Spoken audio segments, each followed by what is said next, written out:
Donc, Arduino en général, c'est pour la modélisation. Je vous montre une quatrième transformation qu'on va utiliser aussi plus tard dans le pipeline. Ensuite, on passe au cours suivant, la visualisation.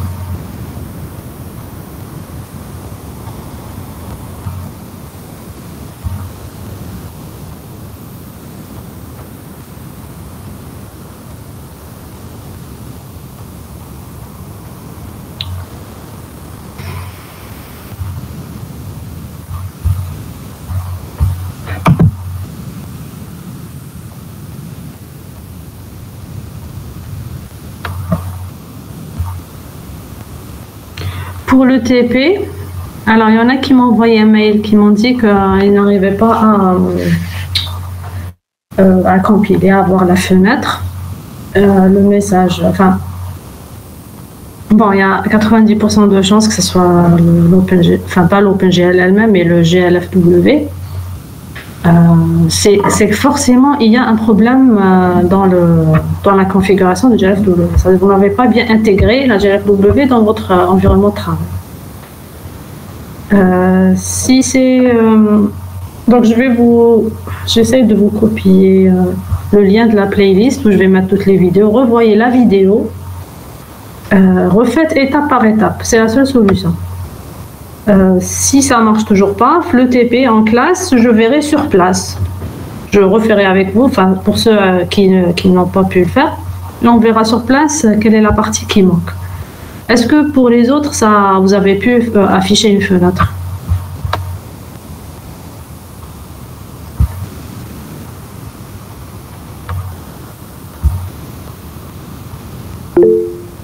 Est-ce que ça a marché?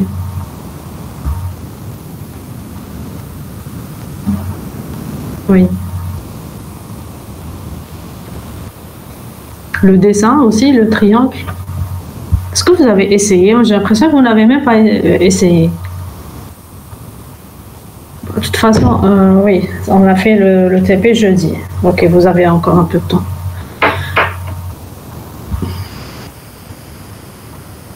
Oui, très bien. Alors, triangle blanc, et avec OpenGL2, on a une instruction GL color avec 3F, on peut le colorer facilement. Quand on a OpenGL moderne, il faudra faire tout un travail, il faut utiliser les shaders pour colorer, parce que la colorisation, ça va le GPU, ou ça va la dernière étape, on passe du modèle, du triangle lui-même, géométriquement parlant, on passe au pixel. C'est-à-dire sur l'écran, ça va être des pixels, là, ça va pas être un triangle.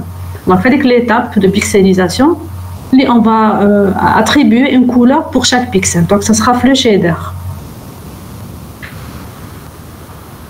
Oui, oui, j'essaie d'ouvrir juste YouTube pour copier le lien vers la playlist. Et dès que j'ouvre une fenêtre, je risque un blocage de 10 minutes encore. Mon PC, c'est la cata. Pourtant, il est pas très changé. Je vais vous donner le lien, oui. Revoyez la vidéo, essayez de refaire pour ceux qui n'ont pas pu, pour ceux à qui ça n'a pas marché.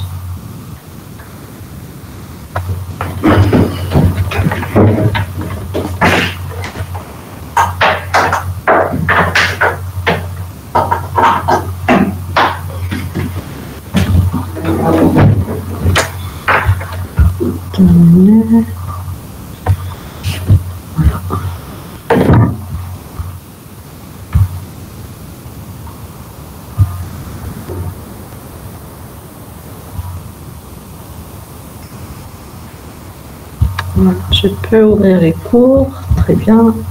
Enfin, je vais juste ouvrir le... Bon, je pense que je vous le donnerai plus tard. Dès que je ferme, je sors du cours, comme le lien vers la playlist. Ok, maintenant je vais juste partager l'écran.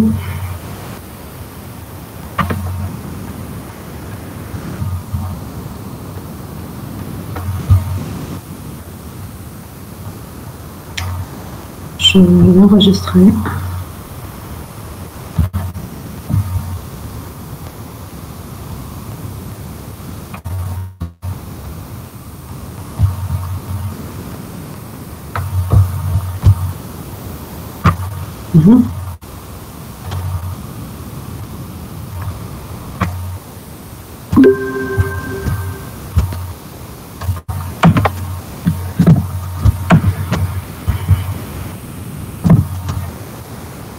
Ok, donc on a fait les transformations. Je vais juste aller directement vers la quatrième transformation. C'est bon, vous voyez ma fenêtre? Oui, madame. Très bien. Voilà, on a fait translation, rotation, changement d'échelle, en coordonnées homogènes, c'est-à-dire 4 sur 4. On a vu que la combinaison de plusieurs transformations, c'est la multiplication de toutes les transformations. Très bien. Donc, ce qu'on a fait, c'est des transformations, on va les utiliser dans un... Bon, quel est le deuxième point? Ça prend la modélisation, la visualisation, la projection. Donc, il y a trois types il y a trois matrices. En fait, déjà, c'est une combinaison de matrices. Les trois matrices, on va les combiner. Le cisaillement. Donc, le cisaillement, c'est une sorte de distorsion. C'est un objet qui est c'est-à-dire on lui fait une distorsion selon un axe donné. Donc on choisit l'axe, comme un exemple. On choisit l'axe, par exemple, un shear relatif. Regardez, ça c'est un exemple. Un shear relativement à x. Ça veut dire quoi? Ça veut dire y. Il va rester fixe. Y', c'est la coordonnée transformée. Elle est égale à la coordonnée initiale y. X', la coordonnée sur les x après la transformation, elle va changer. Elle ne va pas changer n'importe comment. C'est-à-dire, ce n'est pas juste un changement de x aléatoire. Elle va changer relativement à, c'est-à-dire en utilisant y. C'est-à-dire, on va multiplier un facteur, le facteur. On avait les facteurs de translation, les facteurs de changement d'échelle, l'angle de rotation. Pour le shear, le cisaillement, on l'appelle, on a un facteur de shear. C'est-à-dire le x, quand il va changer, on aura un facteur qu'on va multiplier par y. Bon, ça c'est la matrice. Je vous donne l'exemple et je reviens à la matrice. Alors, regardez l'exemple. J'ai un carré, j'ai les 4 sommets. Donc 0, 0, 1, 0, 0, 1, 1, 1. Ok. Je fais un x relativement à... Je fais un shear relativement à x. C'est-à-dire c'est x qui va changer. Selon y. Donc le facteur de cisaillement, du shear, c'est 2. Ça veut dire que y, elle va rester fixe. D'accord? Ça va être la même chose. Ça sera 1 et 1. Pour la même chose pour les deux points. Le y, c'est 0 et 0. 0 et 0. C'est-à-dire sur cet axe, les coordonnées des points avant transformation et après transformation ne changent pas. Les 4 points. Donc y' égale y. Prenez un des 4 points, chauffe y' ou chauffe y. Plutôt y'. Regardez par rapport à y. Donc pour les 4 points, y', donc ici, ça c'est après la transformation, égal à y.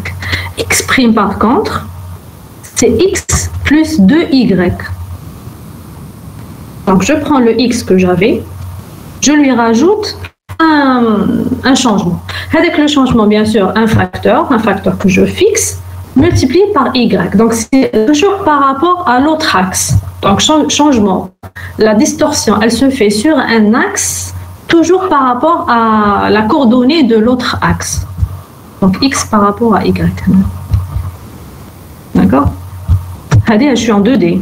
D'accord, vous voyez bien. Donc l'exemple, je le mets toujours en 2D, les gars, pour que vous compreniez. Donc l'objet est quand même bien droit. C'est un carré avec des angles droits. Il a été tordu. Genre là où je l'ai tordu, je l'ai tiré vers le côté intérieur. Sur l'axe des x. Et comme j'ai le même facteur et multiplié Y, donc c'est selon Y. Si j'avais, bon, les deux points ont le même Y. Les deux points n'ont pas changé parce que c'est 0, multiplié par ça, ça ne change rien. Y égale à 0. Donc X prime était resté la même chose. Donc le point, ils n'ont pas bougé. Ils auraient pu bouger si ce n'était pas 0. Vous voyez ici 0, 0 et 1, 0. Donc le Y était égal à 0. Donc je multiplie par n'importe quel facteur. Ça donne un 0. Je le rajoute à X, ça ne va rien changer. Ça va donner X. Donc X' égale X pour être les deux points. Pour être les deux points, ils ont été tirés vers les X positifs selon Y. Donc Y c'est 1. Donc les points qui étaient là, ils ont été tirés de la même manière. Si j'avais le point qui n'était pas recta, c'est-à-dire 0, 1, j'avais 1, 1,5 recta ici. Le point, il se serait déplacé d'un facteur. Le quatrième point, il se serait déplacé pas de la même manière. Il se serait déplacé encore beaucoup plus. D'accord? C'est une distorsion selon Y. On va le voir dans la projection. Dans la projection, on a des distorsions. La distorsion, elle nous permettra de voir l'effet 3D dans les objets. D'accord? Quand on y arrivera, on le verra. Donc, c'est ou bien Y' égale Y, X' égale X plus un facteur multiplié par Y. Donc ça, c'est un chiffre relativement à X. C'est X qui change. Ou bien le contraire, quand j'ai un chiffre relativement à Y, c'est X qui reste figé et Y' qui est égal à Y plus un facteur multiplié par X.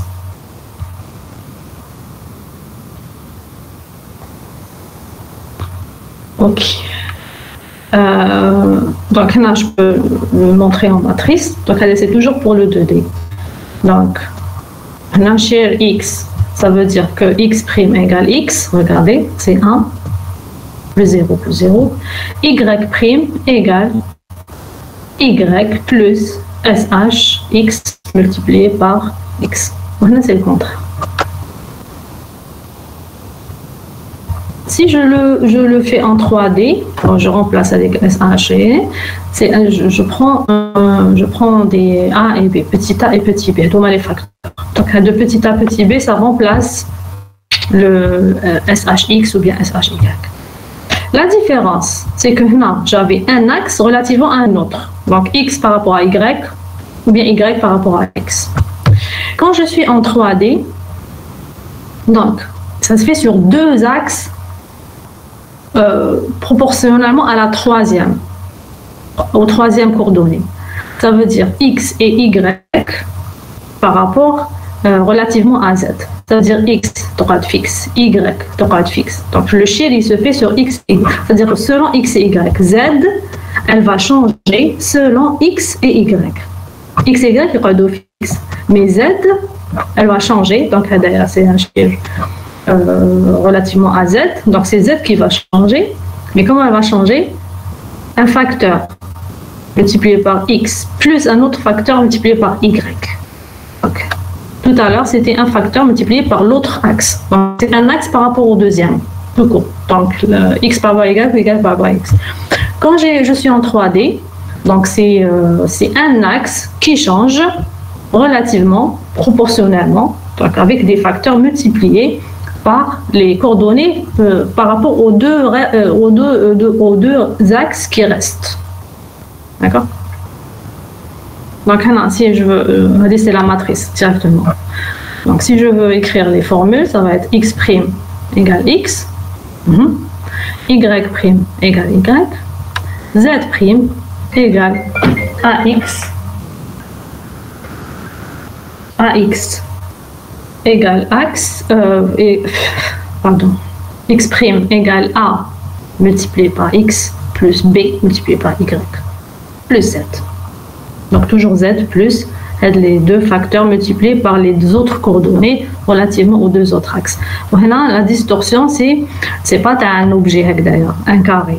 C'est pas d'un cube. Imaginez un cube je fais la même distorsion, il est juste un parallélépipède, il est un cube, parce que les angles mais au droit. D'accord? Et ça, on va le voir dans la projection. Ok pour le chien? Donc c'est une distorsion. Qui tu fais une distorsion, il faut blesser un chien. Qui tu fais une matrice, parce que je vous ai dit la dernière fois, vous allez apprendre à reconnaître les transformations juste en regardant les matrices. C'est-à-dire que vous voyez une matrice, si vous trouvez partout il y a des zéros, la diagonale des 1, ou des valeurs positives ou la négative, c'est-à-dire des valeurs non nulles, qu'est-ce que vous allez dire?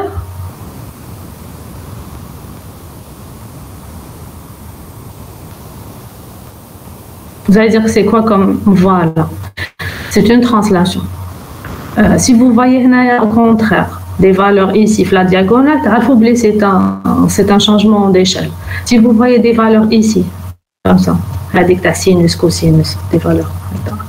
2 et 2, ou la 2 là et 2 là. C'est une rotation. Il faut juste voir c'est sinus de quoi exactement. Sinus de quel angle et cosinus de quel angle. Si vous voyez une correspondance, ben là c'est une rotation. On peut faire une rotation. C'est-à-dire que tu fais sinus, en général, nous donnons comme des valeurs bénines. Je ne vais pas vous mettre un angle de 35,6 degrés, quelque chose comme ça. Et tu fais d'ailleurs AB comme ça ici, ou là, d'abord ça c'est par rapport à Z, ou là sur X. Donc sur X, qui compte X ou L, ça sera sur Y ici, A, et sur Z, ici A, B. On a A, on a B.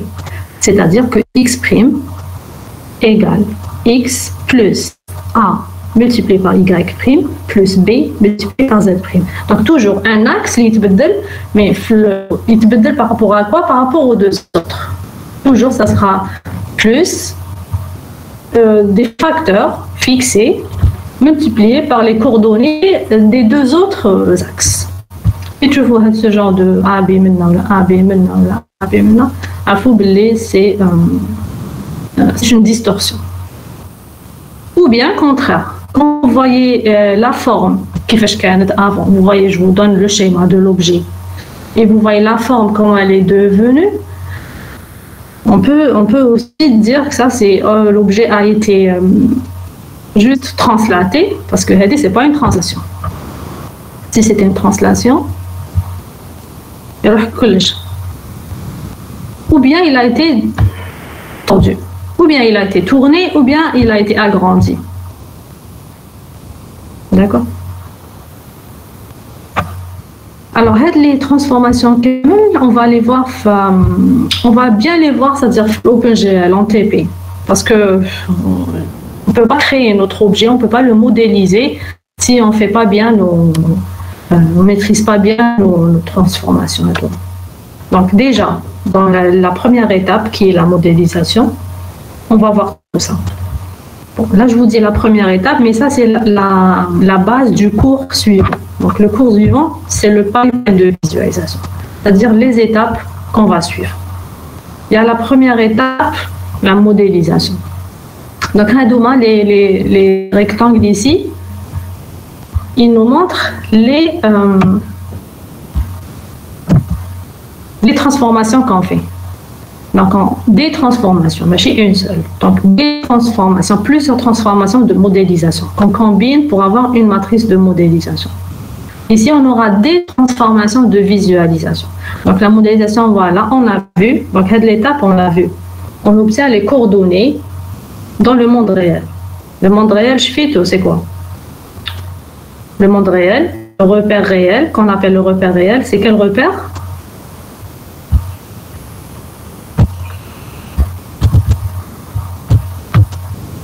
C'est celui-là, le repère où se trouvent les objets.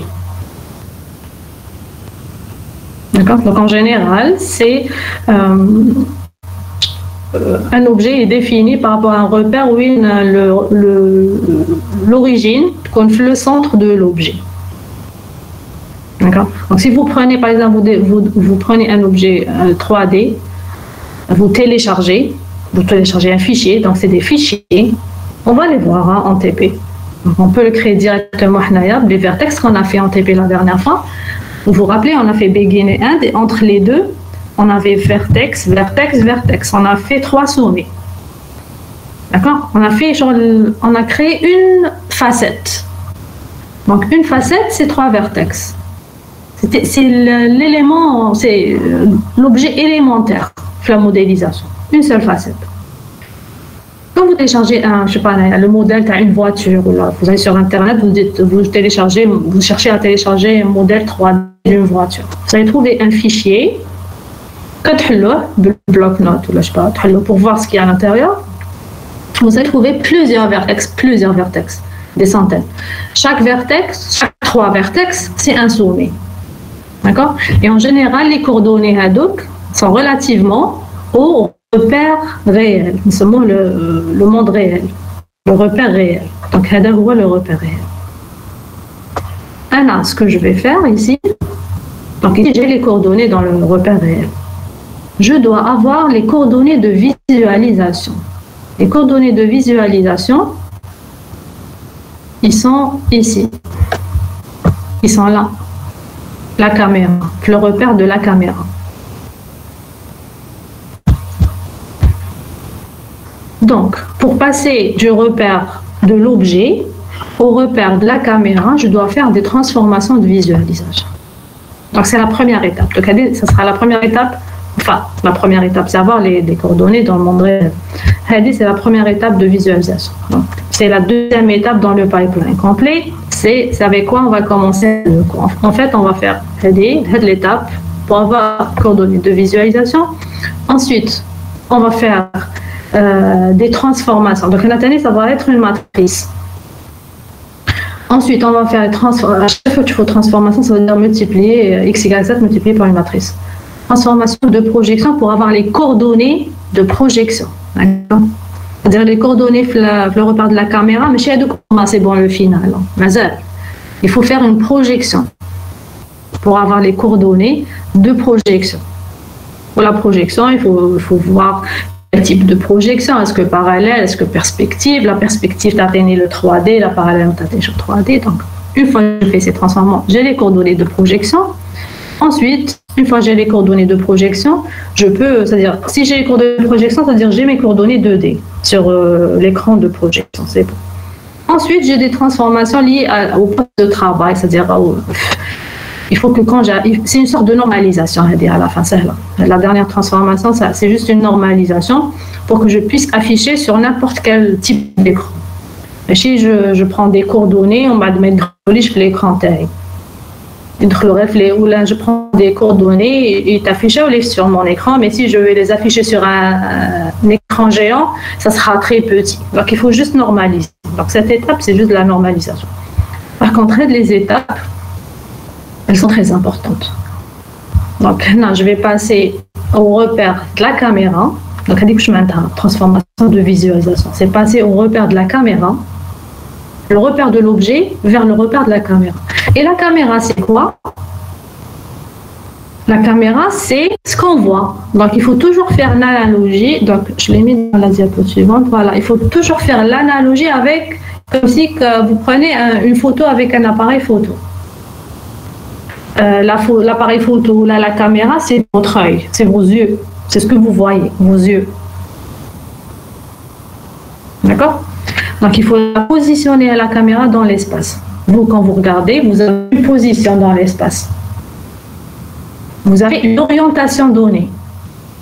D'accord? Selon l'orientation, l'image résultat va changer. Selon la position, selon l'orientation.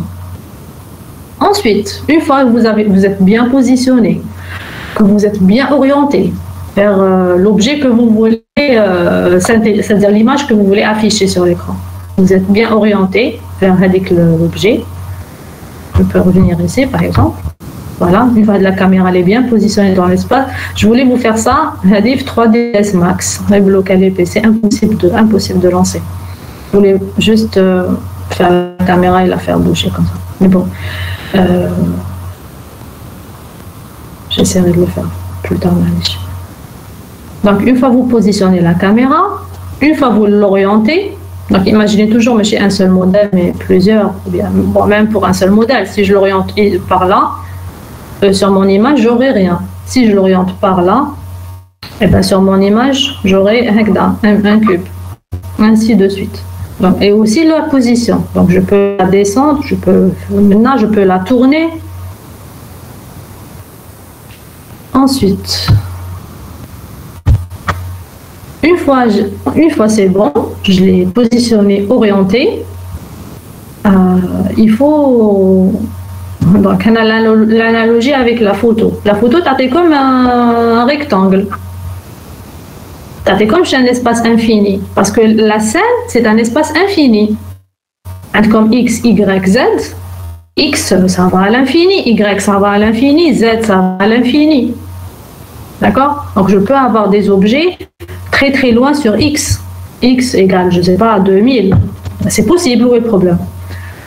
Sur Y, la même chose, c'est à l'infini. Là, je vais prendre seulement la partie que je peux visualiser sur ma fenêtre. Parce que c'est une petite fenêtre. Je vais prendre une photo, je vais prendre une image 2D à la fin. Je vais prendre ça. D'accord? C'est-à-dire, si j'ai un objet là à côté du cube, et que ma fenêtre de visualisation est là, j'ai une pyramide, il y a un deuxième cube, eh ben, il ne va pas être visible sur l'image de synthèse que j'ai créée. Il ne va pas être visible. D'accord? Donc là, on peut élargir, on peut rétrécir, réchauffer la projection. On va voir comment on définit l'espace de visualisation. En fait, c'est un volume. Voilà, c'est un volume. On va d'accord en 2D sur le plan Hadaya où il est une image, où il est un rectangle. Le viewport. La fenêtre de visualisation. Mais en réalité, c'est un volume ici. Le volume, il prend que le cube. Il ne prend pas, à l'intérieur de ce volume, il n'y a pas les objets qui sont à côté. Voilà. Vous avez compris, comme l'analogie avec la prise de photo. C'est la même chose, hein? Donc le pipeline de visualisation, c'est la même chose. Très bien. On positionne la caméra, on l'oriente, on définit notre volume de visualisation. Ou le volume de visualisation, c'est avec la projection. Donc là, je vous prends en détail. Hein. Comme même le volume de visualisation, c'est avec la projection. Et la projection, on va définir quel type de projection.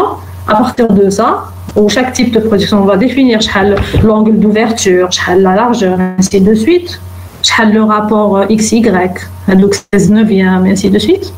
On va définir ces paramètres et on va appliquer une matrice et t'atteindre automatiquement les coordonnées. T'atteindre les nouvelles coordonnées de projection. D'accord? Donc ça, on est obligé de les définir, sinon on ne peut pas avoir notre image. On peut pas faire. C'est-à-dire ça fait partie du pipeline de visualisation.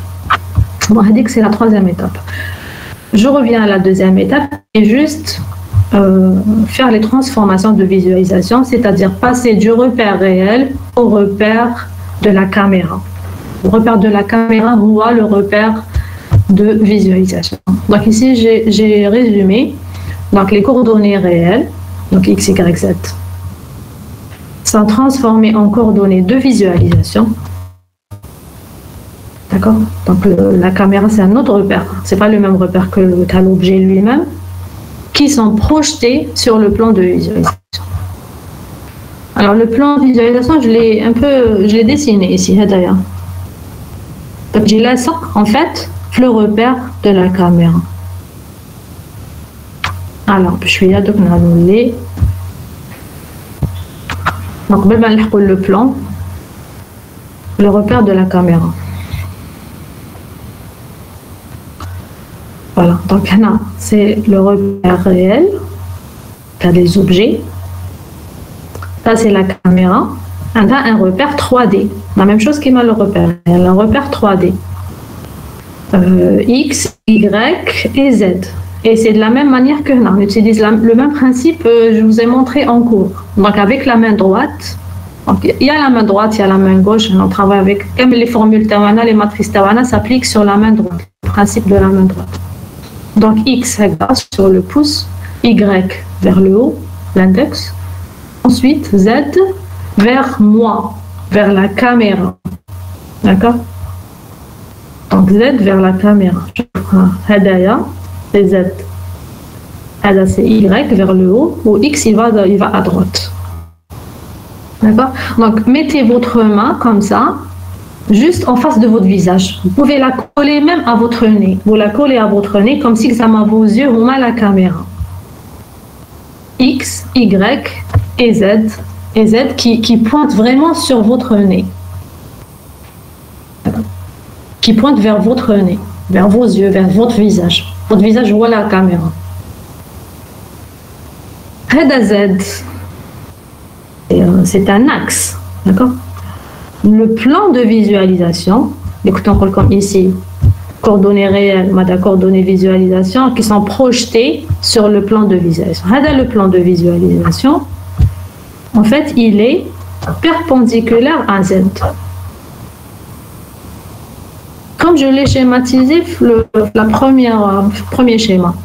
Donc, on dit Z qui va comme ça, le monde réel vers la caméra, Y vers le haut et X vers la droite. Z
Voilà, c'est bon ici? C'est bien? Oui, merci. Voilà, je vous en prie. Donc, je disais, le plan de visualisation, c'est le plan, donc on a la caméra avec le plan donc X, Y, Z. Le plan de visualisation, il est perpendiculaire, c'est-à-dire avec l'axe Z. L'axe Z, il vient là. Attendez, je prends ça. Okay. Paint, c'est plus léger que 3ds Max. Je veux le Paint.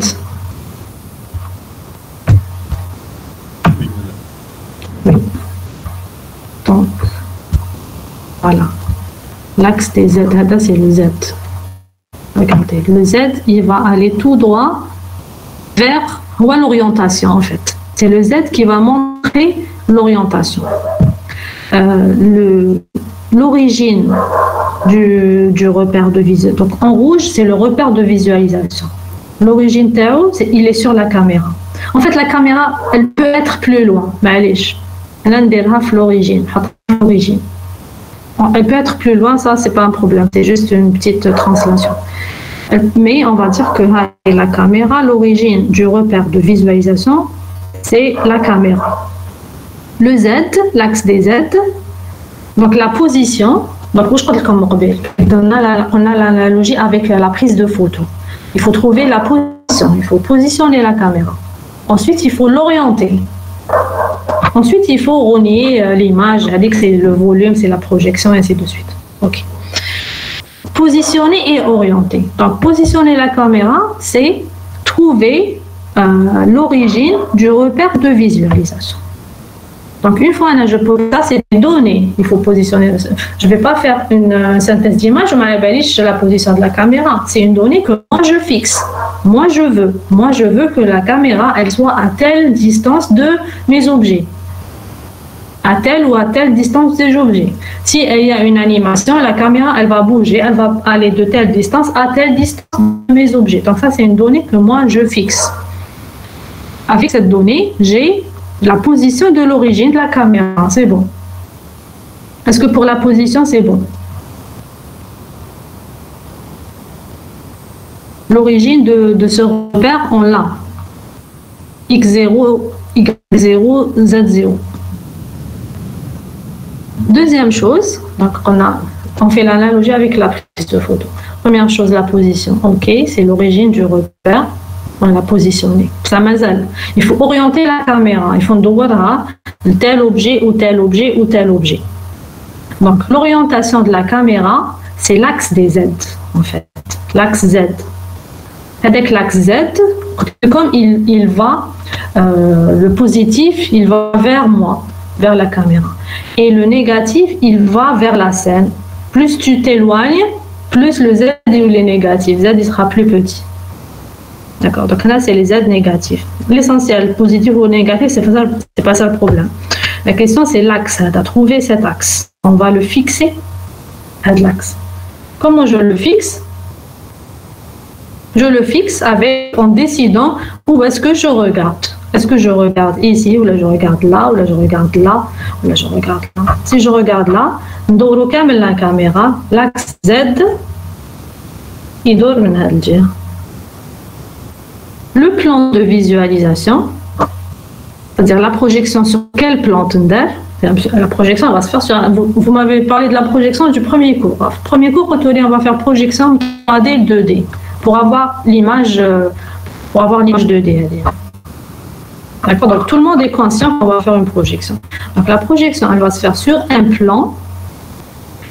Avec le plan, il est positionné sur cet axe, sur l'axe Z. Où il est perpendiculaire.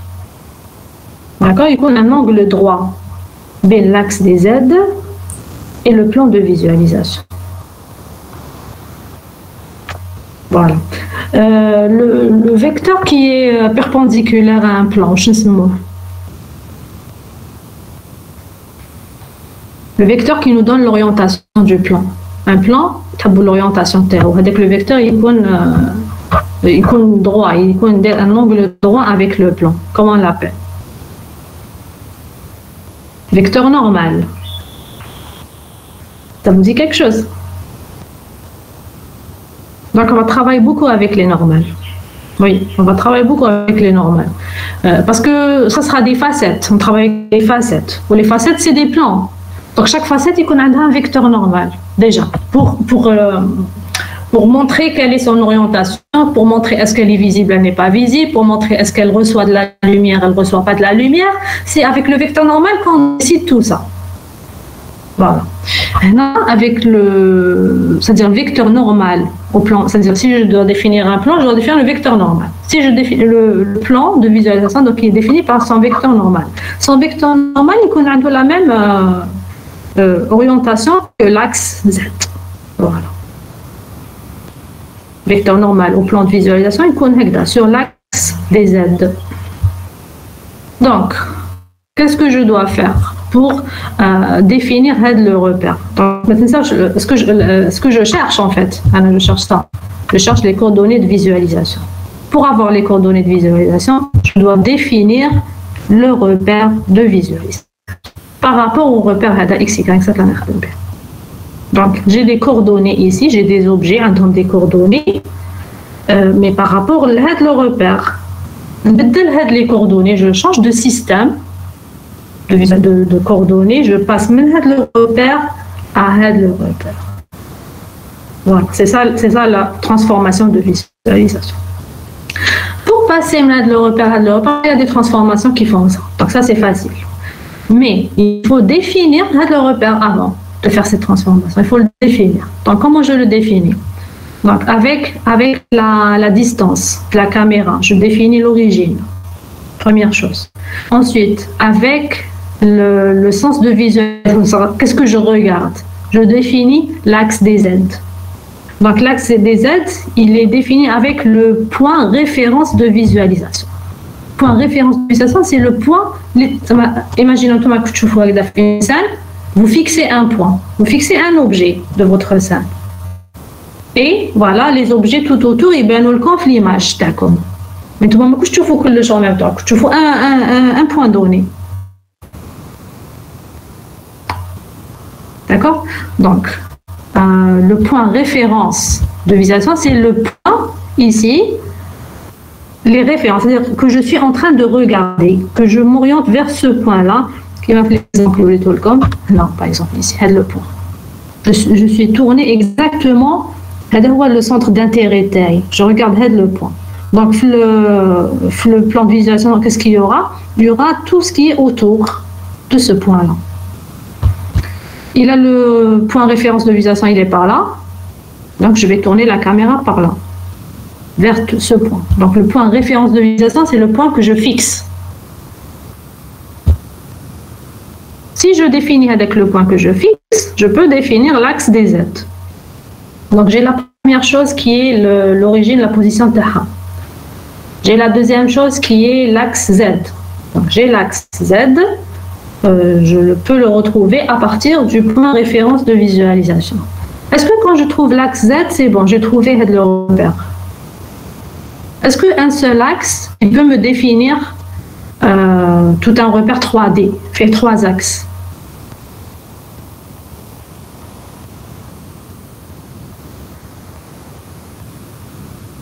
On termine avec ça, je vous explique ça, je sais que vous avez un cours juste après, mais essayez de suivre avec moi, c'est bon, après pour la transformation c'est facile. Est-ce qu'un seul axe, quand je le définis, c'est bon, ça veut dire que j'ai défini mon repère.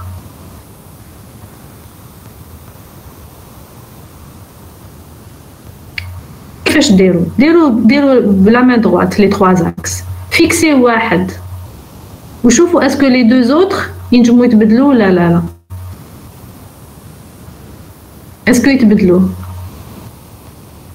oui les deux autres يكون عندهم plusieurs possibilités donc ça suffit pas pour définir un repère si je fixe un axe les deux autres عندهم ينجموا ندور يدي هكذا واحد un axe je le bouge pas mais les deux axes ils vont tourner. Ça veut dire que la position, j'ai pas, voilà, il faut au moins 2 axes fixes. Donc, le Z, je le fixe. Le Y aussi, je le fixe. Quand je fixe le Z, je fixe le Y, le Z, enfin le X, il est perpendiculaire à X, perpendiculaire à Y, mais il y a une autre possibilité, il y a une seule possibilité. D'accord? Donc le Z, comment je le fixe? Avec le point de référence de visualisation, il va me donner directement le vecteur normal au plan de visualisation, donc c'est le Z. Le Y, comment je veux le fixe? Vers le haut, c'est le vecteur view up. Je définis voilà où le haut, voilà où le bas. D'accord? Je suis dans l'espace. ما تشوفوش روحكم هكذا راكو واقفين sur le sol, le bas c'est le sol et le haut c'est le ciel. Il faut pas voir ça, vous êtes dans l'espace, ما كاش haut et ما كاش un bas. Comme la planète, la Terre elle est dans l'espace, ما عندهاش un haut et un bas. D'accord? Le nord c'est le haut, le bas c'est le sud, ça c'est juste une norme qu'ils ont هكذا. Ils ont créé, ils ont fixé. Mais ça n'a rien, ça repose sur rien. C'est-à-dire c'est juste ça. Ils ont décidé que le nord c'est le haut et le bas c'est le sud.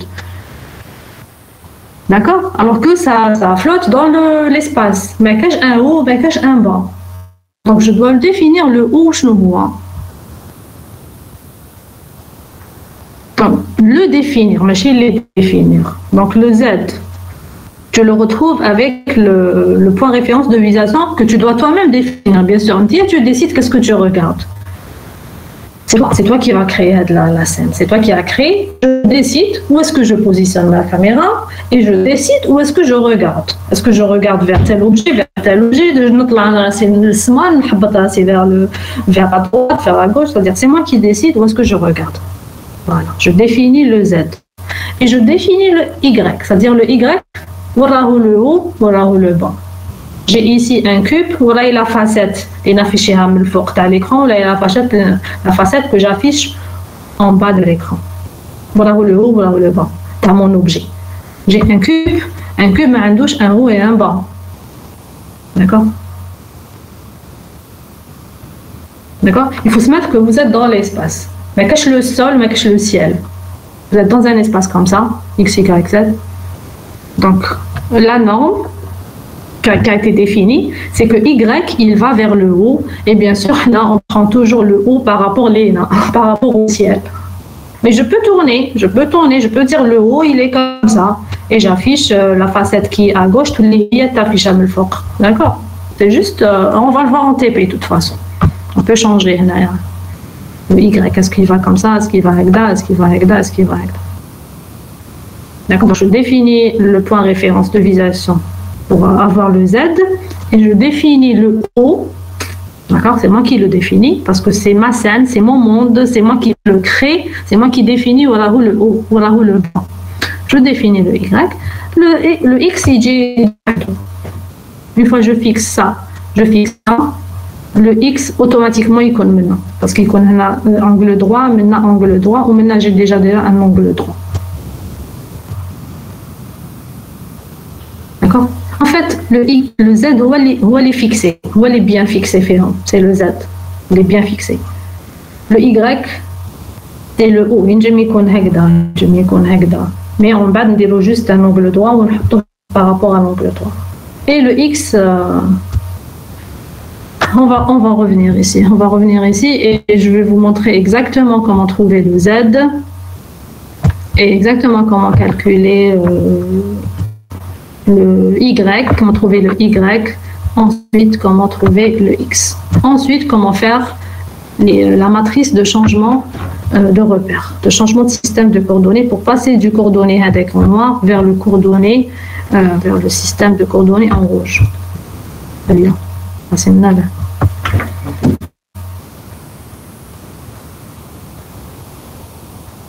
Ok, on va revoir cette partie. C'est bien qu'on va la faire en 2 étapes parce que c'est toujours, je suis un peu, les étudiants ils ont du mal à l'assimiler. Donc là, je vous ai expliqué comme l'analogie avec la photo. Quand je vais la reprendre, Inch'Allah, vous allez bien comprendre. Ok?